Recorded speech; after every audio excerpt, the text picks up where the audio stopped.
Sir जब parents अपने बच्चे की प्रिपरेशन सैनिक स्कूल या मिलिट्री स्कूल में करवाना चाहते हैं तो कई एकेडमी का कहना होता है कि हम तो सैनिक स्कूल की प्रिपरेशन करवाते हैं, आरएमएस की नहीं करवाते।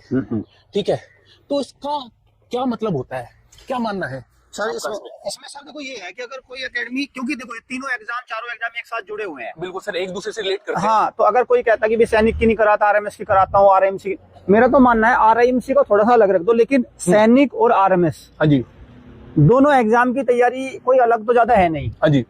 और अगर कोई इंस्टीट्यूशन इस बात को कह रहा है, एक तो उसके बस की नहीं है उस पेपर को निकलवाना, एक तो आरएमएस में उससे एक सिलेक्शन ना निकलना, तो इससे पहले कह दो कि हम तो करा नहीं रहे। दूसरी बात, इससे गहरा सच जो है, हाँ जी, वो क्या है समझिए। राष्ट्रीय मिलिट्री स्कूल में तो पेपर होता है बहुत जल्दी, हाँ जी, बहुत जल्दी एक लिस्ट आती है, हाँ, सारा दूध का दूध पानी का पानी बहुत जल्दी हो जाता है, जल्दी हो जाता है। लेकिन सैनिक स्कूल में ये कथा चलती है लंबी, लंबी, क्योंकि इसमें देखो पहले बच्चा क्वालिफाई करेगा, क्वालिफाई करने के बाद उसमें मान के चलो कोई 150 नंबर ही ले आया, वो भी क्वालिफाई कर जाएगा। तो जो अकेडमी वाले हैं जो 2 कोटी की तैयारी कराते हैं ज्यादातर, ये क्यों नहीं कराते आरएमएस की तैयारी? क्योंकि उसमें क्वालिफाई लिखा के दिखा देंगे पेरेंट्स को। अब पेरेंट्स को बोलेगा कि हाँ भाई तुमने तैयारी कराई थी, क्या हुआ, देखो करा तो दिया क्वालिफाई। अब जैसे 1.5 लाख बच्चे कक्षा 6 के पेपर देने जाएंगे, 9 के पेपर देने जाएंगे, ज्यादातर सबके उसमें जो रिजल्ट आएगा उस पर क्वालिफाई लिखा आ जाएगा। बिल्कुल सर, है ना? तो फिर वो ये कह देता है कि हमने तो देखो इतने बच्चे क्वालिफाई करा दिया, 100 करा दिया, 200 करा दिया, 300 करा दिया, ये करा दिया, ज्वाइनिंग लेटर एक का नहीं आना उसमें भी।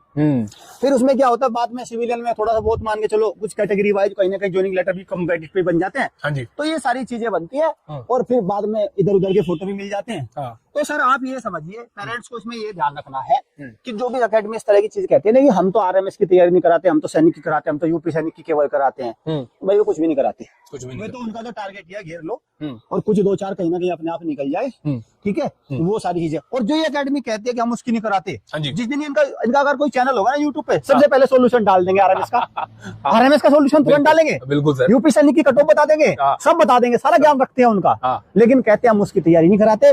जबकि होना ये चाहिए, तीनों एग्जाम की तैयारी होनी चाहिए। अगर आरएमएस में कोई गड़बड़ हो जाए तो बच्चा यूपी सैनिक में निकालेगा, यूपी सैनिक में गड़बड़ हो जाए तो सैनिक में निकालेगा, कहीं ना कहीं तो कुछ ना कुछ परफॉर्मेंस देगा, है ना? ऐसा तो नहीं कि वो एकदम से तीनों ही एग्जाम में वो बच्चा बैठ जाएगा। और फिर सर होता ये भी है, अगर मान के चलो आपने इनको तीनों एग्जाम का फॉर्म नहीं भरवाया तो बच्चा एक ही पेपर में बैठेगा, एक्सपीरियंस उसके पास कम रहेगा, वो गलती कर जाएगा कुछ ना कुछ वहाँ पे। अब हमारे कई बच्चे ऐसे हैं जो आरएमएस में किसी कारणवश नहीं हो पाए, अरे वो सैनिक में ले जाएंगे, सैनिक में ले जाएंगे, है ना? बिल्कुल, या अच्छे नंबर तो लाएंगे, कुछ तो दिखेगा उनका, कुछ तो होगा। लेकिन बस इन सब चीजों को पेरेंट्स को समझना होगा। अगर कोई इस तरह की बातें हैं तो समझो कुछ है नहीं, वो आपके बच्चे के लिए सही शिक्षण संस्थान नहीं है, वहां से आपको निकाल के किसी दूसरे एकेडमी की तरफ आपको कुछ कर जाना चाहिए। तो पेरेंट्स ये भी डाउट आपका क्लियर हो गया होगा।